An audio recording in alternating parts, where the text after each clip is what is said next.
After opening the glove box and disconnecting the plastic tensioner, squeeze the sides in and pull out to remove the glove box.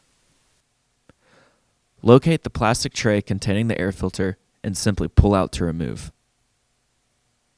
Notice that the debris on top of the filter indicates that the air flows downward. Remove the old air filter.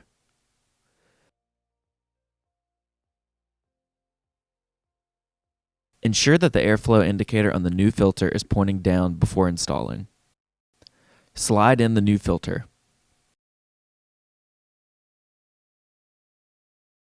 Replace the plastic tray.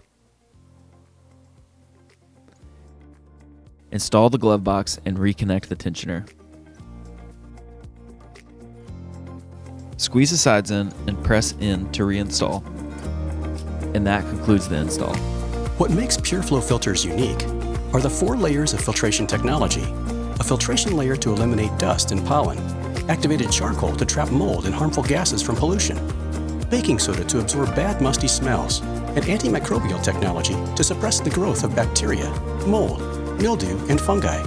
PUREFLOW. Breathe better air.